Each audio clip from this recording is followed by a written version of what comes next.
Well, here's the thing. Eric was so smart, I think, to found our company here in Northwest Arkansas because there is such a robust, not only business community broadly, but the community of suppliers to Walmart and Sam's Club is a pretty interesting, diverse group. And so us being involved in an event like this really feels like a natural extension of the involvement we've had as a company since we were a very, very small, tiny startup.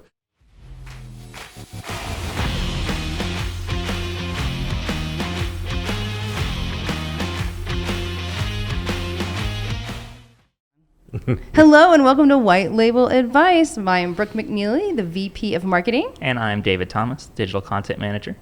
And today we are here with our VP of Partnerships, Scott Benedict. Welcome. Thank you. It's great to be back again. Yes, welcome back. Yeah. Yes.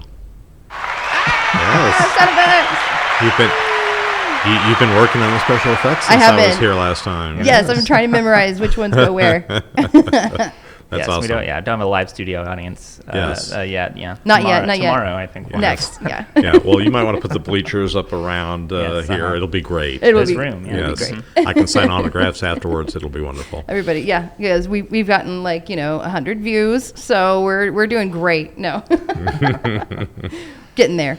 But today we want to talk about the Bentonville Chambers WalStreet Speaker Series. Awesome. And so they're having their first WalStreet Speaker Series in person for the first time in 2 years on April 7th at 8 a.m. Are you guys excited? I am. Mm-hmm. Where's it going to be at? If I don't actually know. I know. I was going to ask you that. Why don't you tell us, Scott? This is pretty exciting for you. It is a building that I spent a little time in. It's going to be at the Sam's Club headquarters on Simple Savings Drive here in Bentonville.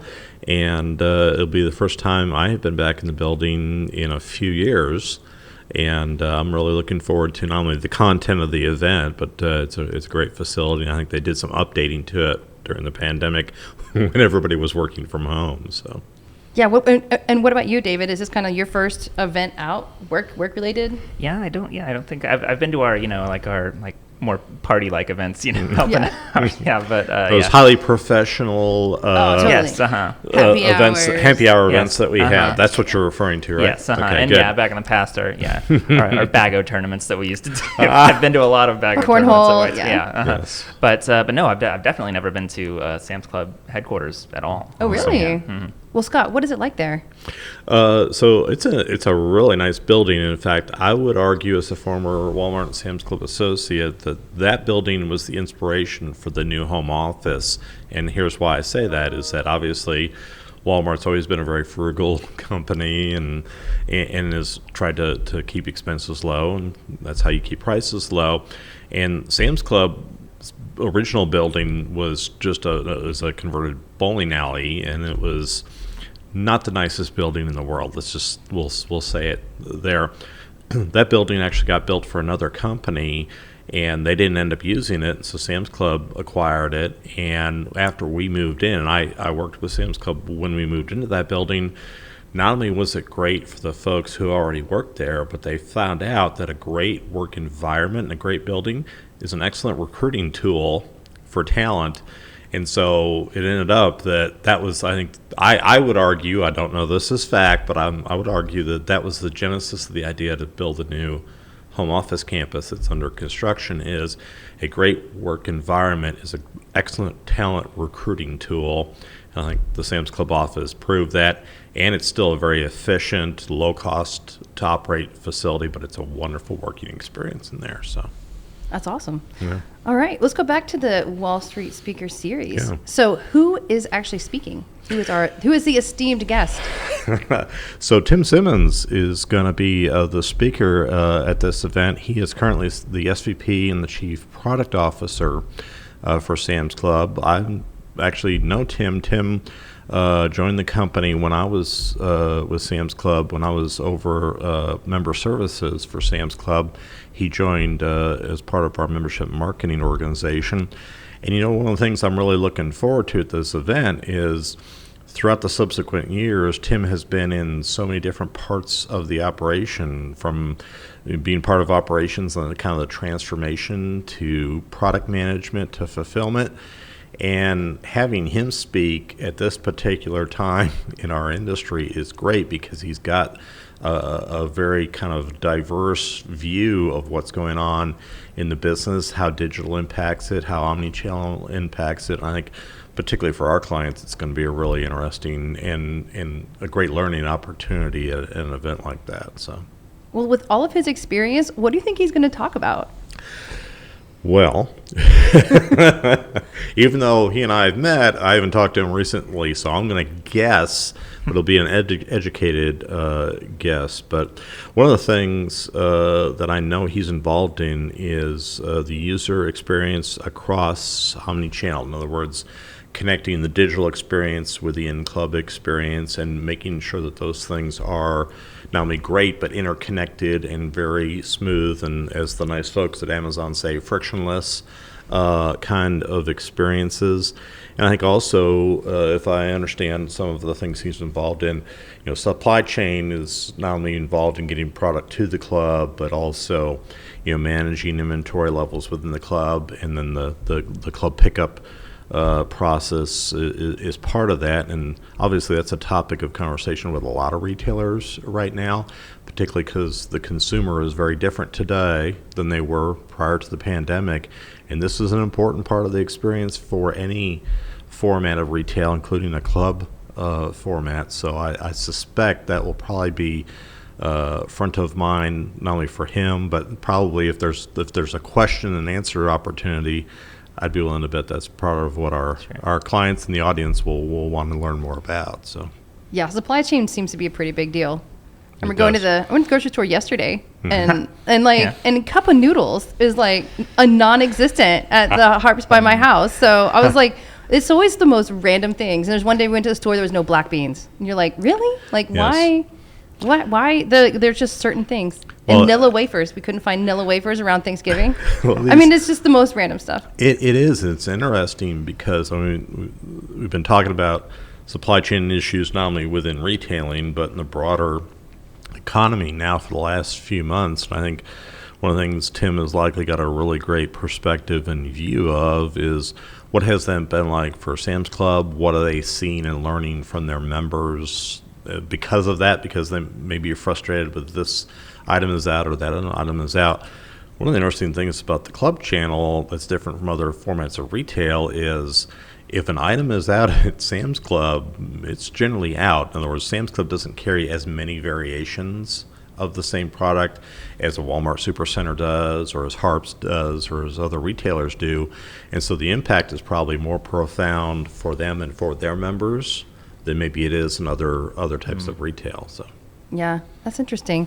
And then also with the chamber. So the chamber has kind of been, they were fun. We went and did the State of the Chamber event. Yeah. And it was at the Tiger Athletic Complex. The TAC. The TAC, as it's called, yes. Yes, and you missed that one, David, and it was really fun. And I know it would have been crazy because you've been going back to your old stomping grounds, huh? Yes, that's where, if you don't have a parking spot at BHS, that's where you have to park, is at the TAC, take a little hike from there. So yeah, I haven't been there in years and years, but yeah, I went there a lot, yeah. That's I amazing. heard the band was there as well. Yes, the Tiger Pride band, part of them, not the whole band, because I don't think they would have fit in there. Was there, and they played "Eye of the Tiger," and that was awesome. They brought back some memories for me, I'll tell you. So yeah, and then they had some of the choir there, and they sang the national anthem before we got started, and they sounded really good. So that was something that you did, huh?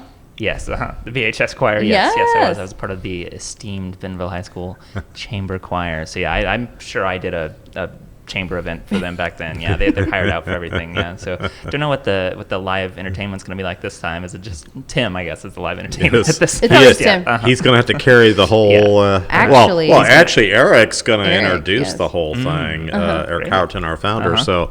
That gives Tim a little bit of a break. Because Eric will be singing the national anthem. I hope not. The guitar, I hope not. But he's got 3 minutes to do whatever he wants up there. So national anthem. Yeah. But no, I think it's going to be an exciting event. One of the things that was kind of neat about that event at the TAC was how full it was. I mean, it was a full event. The community was really out. The business community was out. They did some awards at that event, and it was so great to to kind of see some of the community involvement and some of the activity of other members of the business community that, again, because we've all been working from home or whatever, we didn't maybe realize some of the great things that are going on in our community here locally. And that event kind of brought some of those things out. It was so nice to see that many people out at a chamber event. So yeah, definitely the first speaker series in 2 years. Wow, that's hard to believe. This is in person. Yes. They did virtual ones, and I went to some of those last year. But yeah. I don't know if you two know this or not, but I am a former moderator of the WalStreet Speaker Series. Did you know that? No. Back in the day, which I think we're talking about 2017 or 18 or both. Back in the day. I was one of the first moderators of the WalStreet Speaker Series, so I'm excited on multiple levels to be going to this event because I think they've really advanced the series since then. Great quality speakers and some exciting topics to discuss. So. Yeah, and that is probably one of the reasons why we are a sponsor. So exactly. That was one of my questions, is just kind of like why do we think it's so important to be a sponsor for this particular speaker series? Yeah, well, here's the thing. Eric was so smart, I think, to found our company here in Northwest Arkansas because there is such a robust, not only business community broadly, but the community of suppliers to Walmart and Sam's Club is a pretty interesting, diverse group. And so us being involved in an event like this really feels like a natural extension of the involvement we've had as a company since we were a very, very small, tiny startup types of organization. And so events like that, that's where I first met Eric and first found out about WhyteSpyder several years ago. So it just feels like a natural kind of continuation of our involvement in the business community. I know, it's really cool. Yeah, I think you were Did you go to the dotcom conference when we did that? Were you working with us yet? I don't know. We What filmed year it. was it? I don't know. Yeah. I think it was 2016. Yeah, it was 2016. Yeah, I would have been intern around there, so maybe not. Maybe not. Getting invited. We didn't bring the intern. So I was too busy writing content for Walmart.com. Yeah. At that time. Yeah. You stay here and work. We're gonna do an all-day conference, but that was really cool because we got together. The dotcom conference brought together, other CCPs. That's where Bizarre Voice and the web collage and other something analytics, and it was and then it was us in there, and then since we had all the other CCPs, Walmart came, so they had at least 2 or 3 different people from Walmart come and speak, and it was just a really cool event, and so we need to do. I'd say we need to do something like that again, but that would be my job to plan it. So we'll get there. So it's now on tape that I said we need to do that again. I need to get that going. But one of the last questions I have is, so the chamber, the speaker series, there's 4 of them, so one a quarter. And what kind of topics do you hope that they'll cover in the WalStreet Speaker Series in the next year? That's a great question because obviously I'm from a retail background, so I love it when the topics are related to retail and what's going on in the community. But one of the things that I really enjoy about retailing is there are so many different functional elements to it, and Tim's been involved in several of them, from marketing to operations to fulfillment and supply chain. I hope we throughout the year kind of get different voices from different parts of the industry who bring a lot of neat and different perspectives on what's going on and how the business is evolving, how the consumer is evolving, and just kind of also what's happening here in Northwest Arkansas and in our community, because there's a lot to talk about there as well, right? Yeah, definitely. And how about you, David? Do you have any topics? Anything e-commerce related? I'm kind of just I'm this, like I said, this is one of my first events of this kind, so I'm just ready to be like a sponge and just listen to anything. Yeah, whatever Tim said. I'm sure. Yeah. Tim knows a lot more about Tim and the other speakers. Do we know any of the other speakers? They yet, have not been announced yet. They're to be determined. Yeah. Well, I'd love to get diverse perspectives from across the Walmart family, somebody from Walmart e-commerce, somebody from Walmart Labs would be nice. Maybe talking about the new omni-channel experience that they have on the new Walmart.com. Rich media. I would love them to talk about, but I don't know if that's within the scope of this. Yeah, that would be cool. Hey, I got to give you guys 2 quick pieces of interesting trivia. So we talked a lot, particularly on this on this broadcast about store pickup and all those sorts of things in the omni-channel experience. I don't know if you guys know this or not, but Sam's Club was an omni-channel before that was even a word. Yeah. And here's an example. They at one point had a service for members called Fax and Pull, where you could fax. And if you're not sure what a fax machine is, David, you might want to check this out. You could fax in an order, the associates would pull it, and then you'd pull up your vehicle, and they would load it in the car. That's kind of an early days thing. Then it became click and pull.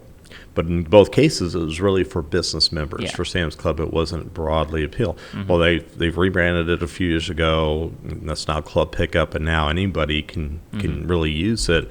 But it was interesting that was kind of the early days of omni-channel, and now it's evolved to be a big thing. And Sam's Club has had that for years and years. And then Walmart obviously has invested a ton in that capability now, and customers are getting to enjoy it every day. Based on item pages that came from probably the work that we and our team do at WhyteSpyder. So. Yeah, I know. Yeah, Which is absolutely, exciting. Done some Sam's Club. Sound effects. Yeah, as a guest, if I don't give you like an opportunity to use special effects through some astute, really profound thing I say, I really don't feel like I'm doing my job. I need to use as many of these as I can. Yeah, so I'll try and if you invite me back, I'll try and come up with even more ways for you to have to go to the special. We need some dad jokes. I want to use this one. Yeah. Use this one. I'm gonna get that one. Yeah, well, I am. Gotta be careful. Don't careful what you say, because she can hit you with the crickets as well. I know. Yeah, accidentally like, Yeah, no, she mostly does that with Eric. Yeah, it's definitely with Eric. Yeah, that's his wrap it up button. Yeah. I thought there's one time when I was editing a social clip, I wanted to manually. It was like. You took a few seconds to get one of Eric's jokes, and I came that close to adding it in post. The crickets. The crickets, I was like, wait, what? Yes. Yeah. Well, great. Thank you guys for being here, and for everybody else there. If you want to register for the event, you can go to the Bentonville Chamber of Commerce website, and you can register for the event, and you can get ready for the speaker series, which is coming April 7th at 8 a.m. at the Sam's Club Auditorium. 2101 Southeast Simple Savings Drive. I did that from memory. There you go. All right. Yay. All right. Thank you, guys. All right. Thanks, Scott. Cool. Yay. I can stop recording.